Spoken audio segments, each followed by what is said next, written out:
Hello Hello. again, Susthama. Hello. We've had a talk before, and I just thought maybe we could just carry on from where we sort of left off. That's fundamentally, I was going to ask you how you thought Buddhist psychology shaped the way you understand suffering, healing, and change. Yeah, Um, and I think you answered that around compassion. yeah, that's right.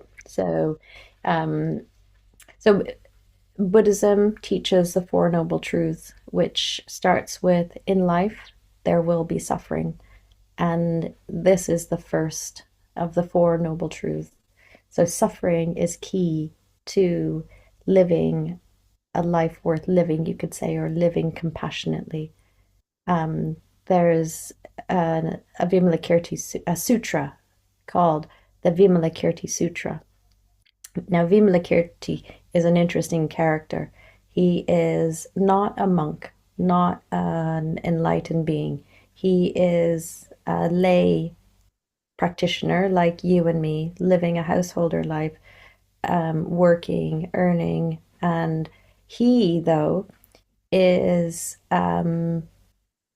probably much more knowledgeable and has a deeper spiritual practice than some of the arhats, some of the other bhikkhus who are very close to the Buddha. And he's not well. So the story goes to, Vimalakirti is sick, and the Buddha would like some of his bhikkhus, the monks, to go and visit Vimalakirti to make sure he's okay. And one by one, every monk he asks, that monk says, "Oh, no, not me. I can't go and talk to Vimalakirti because he will humiliate me because he's so much better than me in his knowledge of the Dharma and in his practice." So no one wants to go and see and check up on Vimalakirti because they're so scared of him because he Because of his knowledge. he's got this knowledge and understanding that is far greater than what they have. But he's just a lay practitioner. And eventually the Buddha goes to see him. But the other thing about Vimalakirti and this illness is that he's suffering. So the other interpretation is that the reason he's sick is because the world is sick. Hmm. So the I do. sickness I can itself, see that because yeah, there's a lot more people that are not well, and it feels very much quite current, doesn't it? I'm wondering how you see the world. yeah.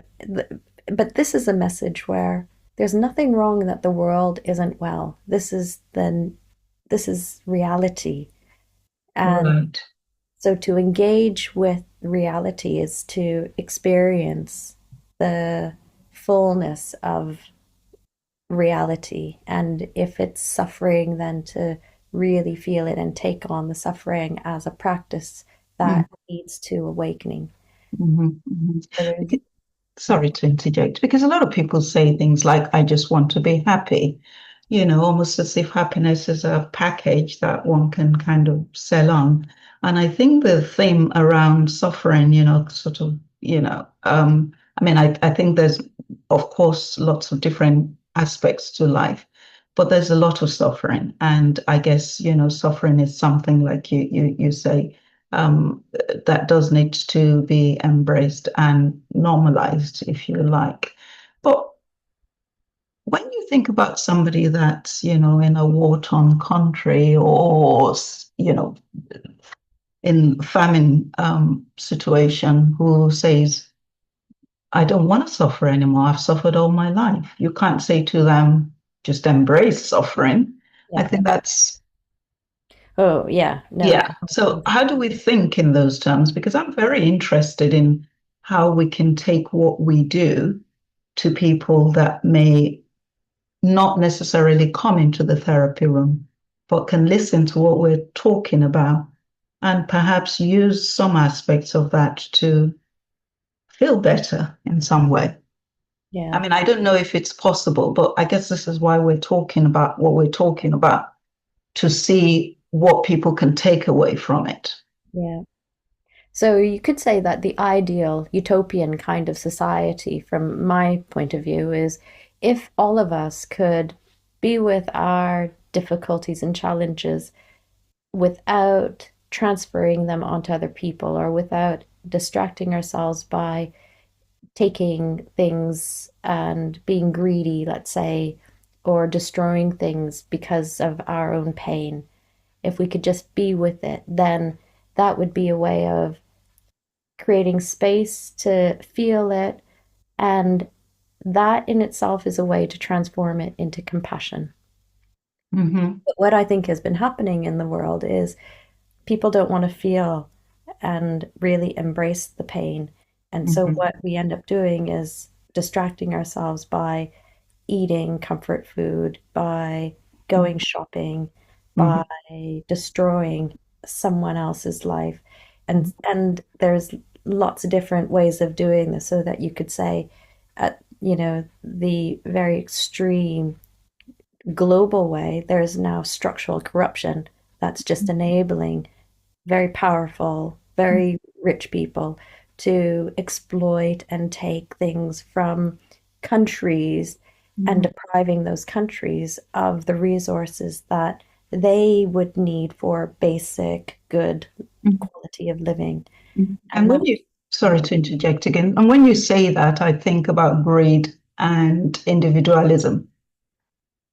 yeah, and that's where if we could feel the, say, the pain that then would lead to us wanting an escape from the pain Hmm. and not act on it, Hmm. then this would be a much healthier way of Hmm. living.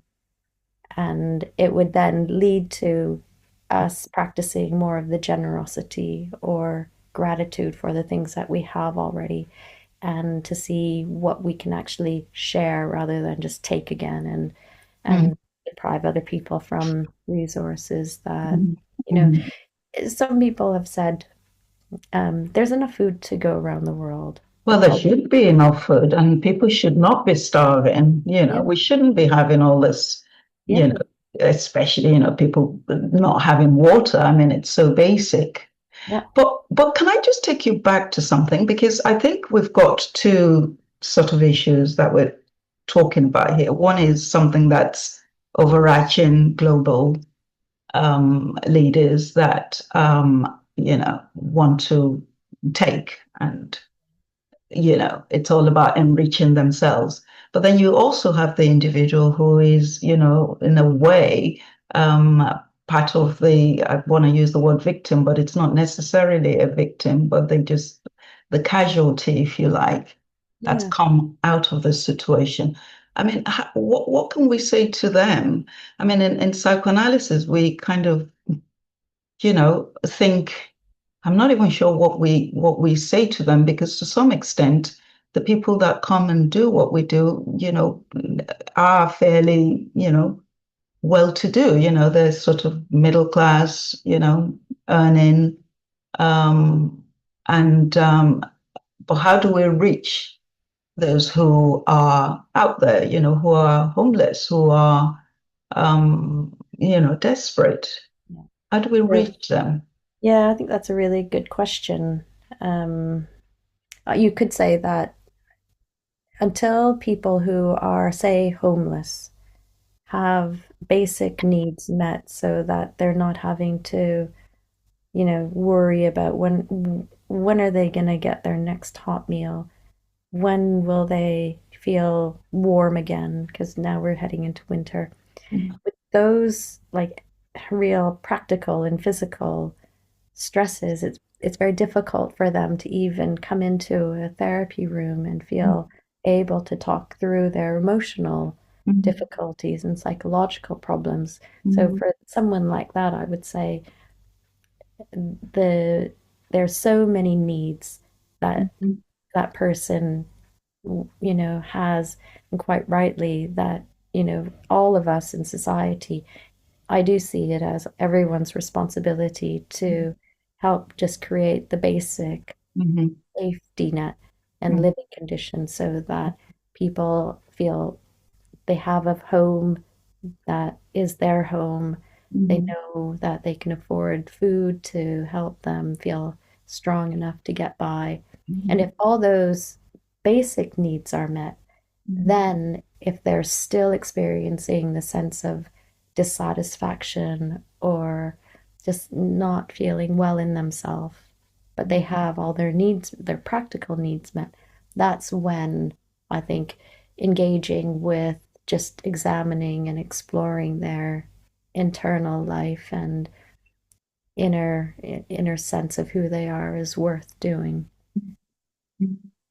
Because a lot of people will turn to, spirituality in the form of, God and a prayer and, hope. And, that's one way. Uh, However, I think what we're also saying is that kindness goes a long way. If we can all sort of be mindful, I guess. But I'm also thinking that those people that do come into therapy, and we need to attract as many people as possible, from all different walks of life. And if they can benefit from sort of some of this thinking, then maybe, even through the work they do with their clients, it's something about passing things on, isn't it? Mm-hmm. So go on, sorry, you're going to say? Well, so there's two sides to this, I suppose. One is so, as I've already told you before, the tradition that I belong to is Pure Land, and Mhm. part of the Pure Land ideal is imagining what a Pure Land would look like if it was here and now. And there's so many groups that are already practicing in this way to help bring healing and compassion and kindness into everyone's lives. And Mhm. that is by doing things that, if you imagine, would be conditions that create a sense of ease, joy, satisfaction. It's all about connections. It is about creating spaces where people feel that they can talk and be heard. Mhm. Mhm. They can connect with people on a human level, Mhm. where they are able to open their heart, contribute in a way that is meaningful, and feel that it's been received and accepted. Mhm. So, this is how we can bring some of the ideals of what a pure land would look like here into everyday lives. Situations. And Yeah. that's, I mean, that when you explain it, you've explained it to me sort of previously as well. It's so it's so clear and simple and straightforward. You kind of think, well, why are we not doing more of that? Yeah. Why are we not connecting? We need one another. And it Why is are we, happening. sorry? It is happening, and it's It not is happening. necessarily, it doesn't belong to just one community. So I see it happening with the 12-step communities, Mm-hmm, mm-hmm, where they have a time when people gather, and it is for the purpose of supporting each other on their own journey to recovery. mm-hmm, They have it in faith communities, where they have times when they'll go to either their temples of worship, places of worship, to connect with other mm-hmm, people in the congregation and making that, creating fellowship. And then it happens in other places that are more secular. mm-hmm. Yeah, it does happen, but just not, who wants to read about good things happening often? It's the negative things that get reported on the news. And so I think even though there's a lot of, yeah, terrible things happening, there's still a lot of good things happening. It just There feels, is a lot of good things happening. And when you say it is happening, and I was thinking in therapy, one of the things we help clients do is think with them in terms of what they like doing. Or it might also be that we need to help them cultivate that. So when they get to a place where they're feeling stuck, is to sort of try and work out, well, what brings you joy? What brings you happiness? And sometimes somebody might say, oh, I used to run, or I used to do yoga. And then the question becomes, so why are you not doing that? Mm. And so, this sort of sense of community, where you have that sort of shared experience, or even connect groups in churches, or I used to go to church, is there a church that you might actually, like where you live, as a way of sort of trying to help people, move into those sort of spaces. But, then we go back to the people who cannot even get into those spaces. So that I think it's is like you say, should be a challenge, in a Yeah. way for us all. And it does make me want to ask you another question, because in a way, in psychotherapy, we kind of try and, I mean, I know other people are now practicing, like I spoke to Andy Kiev the other day, who is a personal trainer, and he was talking about how he does his personal training with his clients. And then, they might go into the consulting room or arrange for a different time to have therapy. So trying to work with the body. And, of course, we know this has been done for a while in terms of sort of movement and stuff. So it does make me want to ask you, what does the therapeutic process look like with you, and how might it differ, would you say? Just given some of your experiences, if we kind of think about Buddhism in a way, I mean, how do you bring that to your practice? I mean, what would you be doing, or not doing, if you like? So I have two uh, exercises that I use with clients who come and see me for short-term solution focused therapy. And because you're right, we have the theory and understanding of how the mind works, and then we need to apply it so that people can actually apply it and see how they can use it in their everyday lives.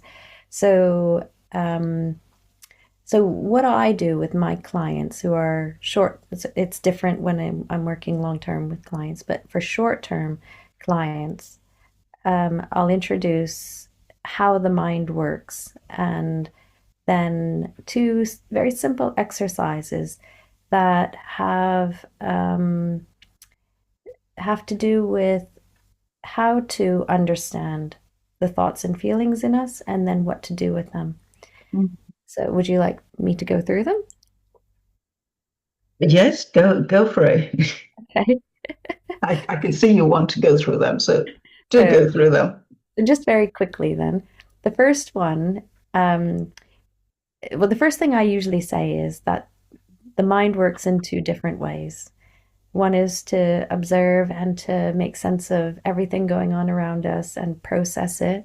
And the Mhm. other way is to use our mind in a very creative and imaginative way. Right. So if I can summarize the here and now, so everything you're experiencing, and maybe the creative way can be sort of unconscious processes, Yeah. perhaps. Yeah, Maybe sort of bringing things in that, may not be at the fore of the mind, that's possibly. right. That's Okay. right. And the reason that it's good to understand that we actually have the ability to choose how we want to use our mind, because our state of emotions depends on the object of our attention, real Mhm. or not. Mhm. Mhm. So the unconscious and what goes on inside of us Mhm. is still going to have a huge impact on our psychological makeup. And that's the difficulty for a lot of people. Yeah.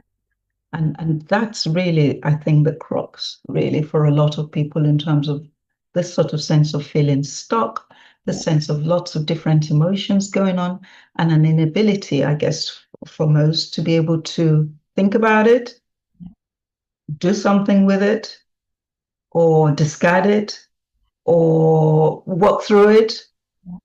which, is what you're kind of touching on, really, working with emotions and patterns. And That's I'm right. sort of curious what you will say would be the way through it, because you've got to work through it. That's right. And you can't, it reminds me of, sorry, just one of the stories that we read to the kids, we're all going on a trip or something. You can't go over it, you can't go under it, you've just got to go through it. Exactly. Yeah, Michael Rosen and going on a bear hunt. That's Going on a bear hunt. I love that there. story. I love that book.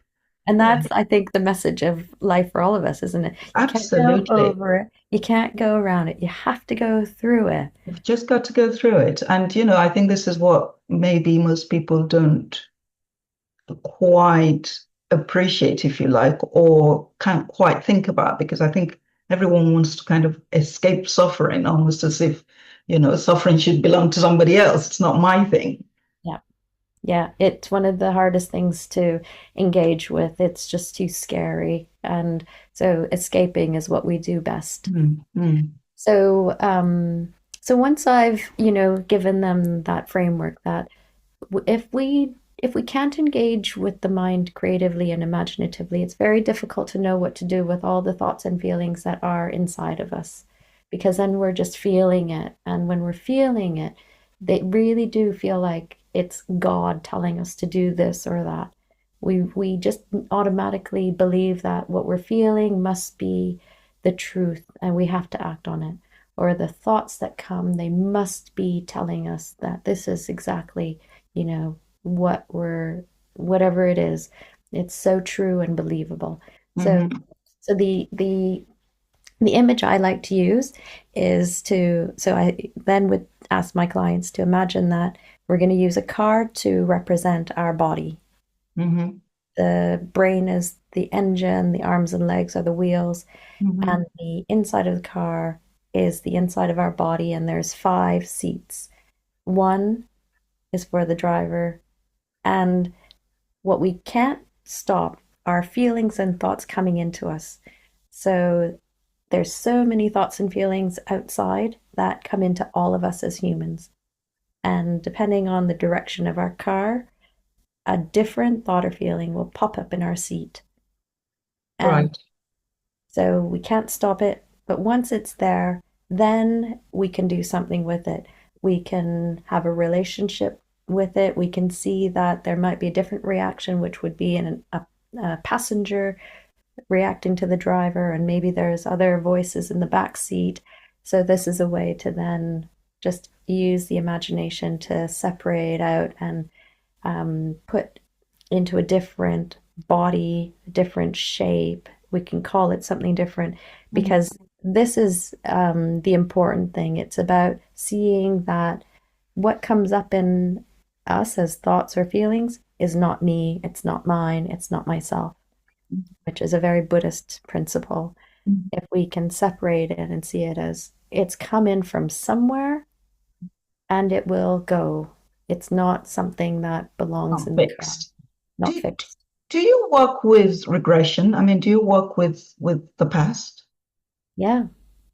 Okay, so because we're kind of also trying to some extent, or in the work in psychodynamic work, we're trying to offer or locate where possibly, and it's not necessarily always located in the past, Yeah. where those feelings are coming from. Yeah. So it's a sort of sense of creating some sort of awareness as well. That's right. I um I won't focus on the past if the client isn't interested in focusing Mhm. on it, because Yeah. sometimes I'll get clients who have worked through a lot of past trauma or events with someone else that they don't want to go over it again with someone new. Hmm. And but when And working, also, it could be re-traumatizing. and it could be, but We've got yeah, to go quite slowly with that work. that's right. And so this is where using the mind in an imaginative way can be really Mhm. helpful, because the starting point is to really make sure they understand that in this present moment, Hmm. they're okay. Yes. We're in a peaceful room. It's not happening now. No Yeah. one is in this room going to hurt them. We're Mhm. just engaging the mind and looking at things that Mhm. have happened, but it's not happening now. Yes. So that way I can always bring them back if they start to feel maybe a little bit more of the flashbacks, or if they're feeling that it's too much, that I can always bring them back to. Yes, with that image in mind. And I guess maybe that image in a way is normalizing, isn't it? It Yeah. is, yeah, Yeah.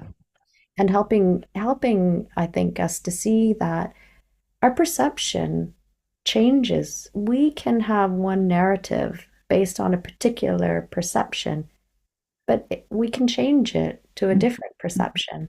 Mhm. So to be able to see that these narratives and scenes that might appear in our mind, they're not fixed. We can change the angle of perception. We can look at it from this angle, we can look Mhm. at it from that angle. And Mhm. that also is a way to free the grip that we might have over a Mhm. story. Absolutely. I so see that. And you know, one of the things I really like about psychoanalysis, or the aspects of it, shall I say, is the fact that it tries to help the client, the person, understand how these emotions have come about and what they represent in their lives.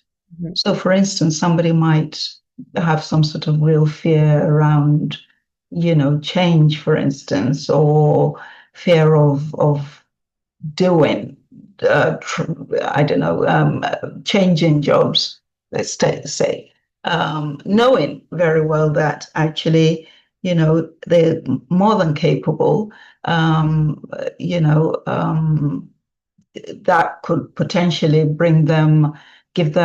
would give them more responsibility, but it could potentially also serve other purposes in their lives. So I'm talking about situations that would improve, but yet it's really difficult to change because people are holding on to what they know.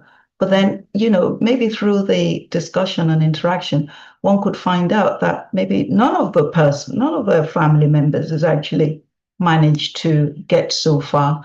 And somehow, unconsciously, the person is not wanting to go there because they don't want to have to exceed what their parents have achieved. Yeah, there's so much, isn't there, in the unconscious that is just such a mystery, but also so amazing. That the hold it has over us Mm, and mm, power and influence on our lives without us even knowing mm, what's mm, really going on in us. mm. But also finding out what the person actually really wants, I guess. Um, so I just want to go back to your role in the therapy relationship because we talked about normalizing, we talked about sort of these emotions should not define you, they're just things that happen to one. Yeah. um So this is where when the client engages with doing the car exercise and pulling out an aspect of what they're feeling or a thought that's come into their mind, and let's say it is a fear that they're in touch with, I'll ask them to separate out the fear and really see it leaving their body and then becoming a different person sitting in the driver's seat. The next step is for them to imagine that they are not the one feeling the fear anymore, but the one that's causing the fear. So becoming fear itself. And once we start to engage with them being the fear, they sometimes, not all the time, but they then learn where that fear has come from. right, so that's quite a different way of Yeah. doing it. And they'll Yeah. see, they'll hear themselves and say, "Oh my gosh, that sounds like this person's voice," Mm, or it's exactly what that, person used to say to me. And then we'll start to untangle it a little bit and maybe look at, when their first memory of that happened. And with this, then again, we can be creative and um, we're all, I suppose the work that I'm doing is helping them to see that they and myself are always the observers. We mm, don't have to react or do anything. So it's right. like active meditation of noticing and separating it out, being able to observe it, and then from the observer position, what they might want to say to their younger self that Mm, didn't know what was going on or maybe didn't know how to help themselves. Mm, And then to have a dialogue between, them now and their old younger self. mm, And it's also freeing for me as a therapist because then I can also, say something as an observer and just say, and how does that feel for the client to hear this way of observing it? And it's not saying that this is the only way or the right way. And so I try out different angles as well, just to help them see there's still so many different ways of seeing it. Which one feels closest to what they're feeling, which one feels like a healthy change in a healthy direction, mm, which one feels like, oh, that's the feeling itself. So it's so what I like about it, I suppose, is it really helps the client to engage with all the thoughts and feelings and to feel that they then have the freedom to go deeper without without really knowing where it's going to end, but in the act of doing it is building up an emotional muscle that's actually making them stronger to hold a lot of these emotions and not feel bogged down or trapped or stuck anymore. mm, mm. There's just so much to it, isn't there? And I love the way you bring yourself in because some, uh, or shall I say, the old-fashioned way of looking at therapy is the therapist and the client, somebody is carrying the knowledge whilst the other one is turning up for help. And actually, what we're really saying is, this is really about collaboration. Everyone comes with their own history and their own knowledge, Yeah, and so we're really but a facilitator. Of course, we've got some knowledge because we've done this training, yeah, which, has been, I don't know with you, but mine has been super intensive with, therapy, personal therapy and supervision and theoretical training, which, for years and years and years. But we need to put that aside. You come into the room with someone and you make yourself available in such a way that one is able to think about what that person is bringing. You're facilitating it, but you're also, like a vehicle, if you like, for their purpose, if you like. yeah, And as I say that, it makes me think about the different types of people that we work with. And whether, in your experience, you feel that you uh, need to adapt your work given the particular person that you're with, you yeah, know, all the time. all the time. Okay. Yeah, And I'm thinking perhaps specifically, also with Black and Brown people. I'm thinking with the LGBTQ plus community, and, sort of people with religious people, not religious people necessarily, but people that have particularly strong faith. yeah. I don't know what you But think. even people like I suppose I'm very open. I don't see I suppose or I do see, but I don't struggle as much with these differences as I do with someone who has never been to therapy before, if I'm honest. Right. Okay, I would like you to speak to both, but why don't you struggle with the differences? I'm just wondering. Or how do you want to kind of talk about, yeah, why don't you struggle with the differences? Can you talk to that? Um, I think maybe it is because like my paradigm that I'm operating in is that we're all human and um we all have feelings that are probably the same, but we maybe express it differently and and that I can really appreciate. So for someone who's black, for example, will have Like me? yes, will have your own way of seeing everything, and I can really appreciate that. That'll be different from someone, say, who's white and male, and but I wouldn't necessarily be relating to you any different from how I would relate to someone who's of a different background. So my Mm, approach and how I would be with the person is always going to be the same. Um, mm, and maybe it is because I know what it's like to be in the minority. I know what it's like to look different. I'm a bit of an outsider, maybe. yeah. So So you anytime, carry your own otherness, if you like. yeah, that's right. Yeah. Yeah. It's a very deep and complex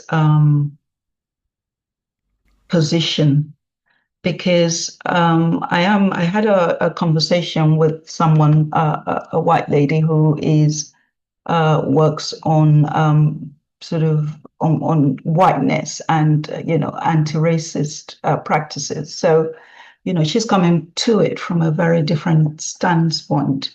Um, I think, and I think this is sort of outside the realm of this, but I just wanted to speak to that because I think the reason why me and you work is because you're open as well as your background. I think that kind of helps in terms of sort of us being able to reach places. And I don't think it's necessarily about you and your color. I think it's about you and where you're prepared to go, Yeah, in your own mind yeah, with whatever is being brought into the space.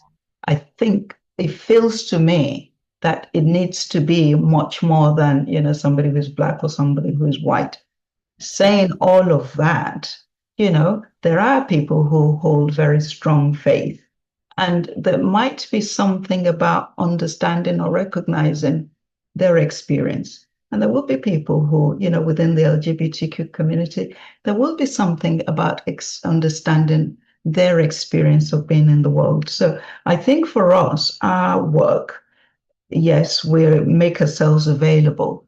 But I'm also wondering whether, we can't know everything, but it is possible that somebody with very strong Muslim faith might have a better understanding or a better relationship with somebody else who is similarly grounded.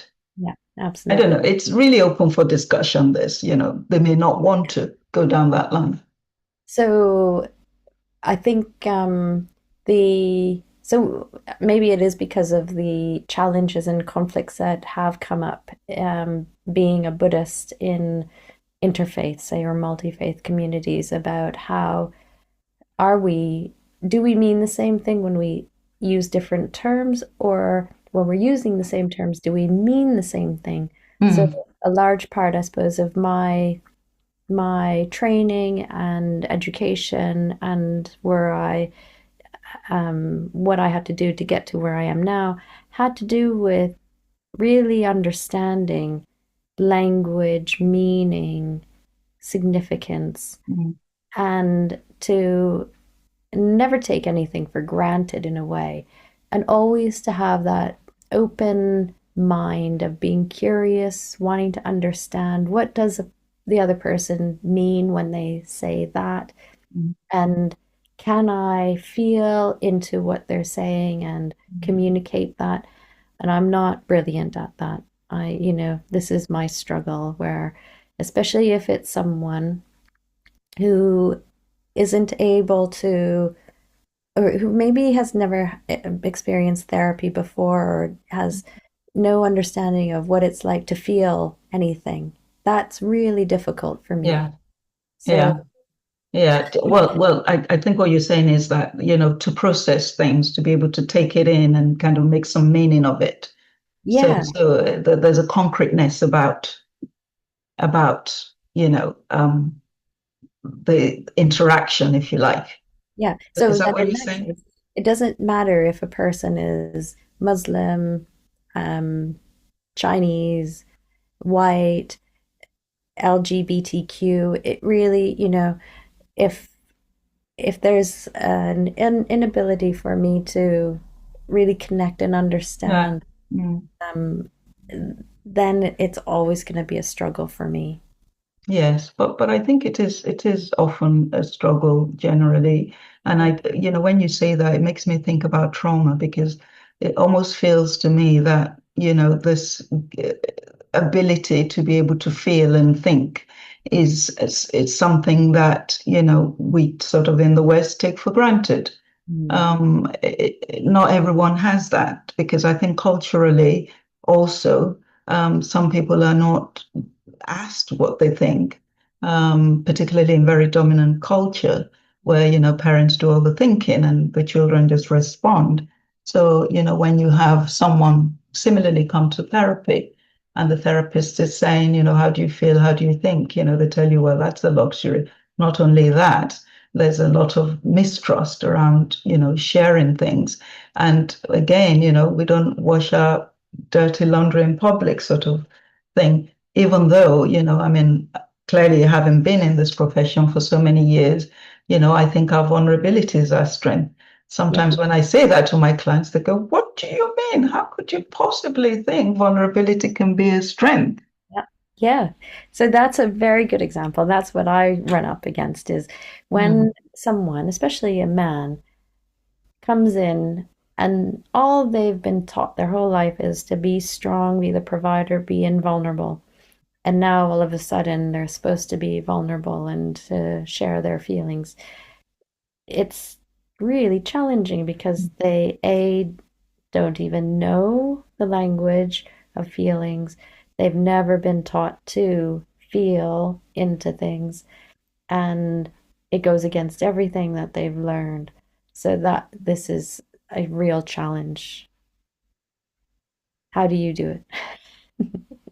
a very good question. And also, sort of being a female to a male, it throws it throws a different dynamics into the works, doesn't it? It's a very difficult one. I would say, I often say to people that come to me, look,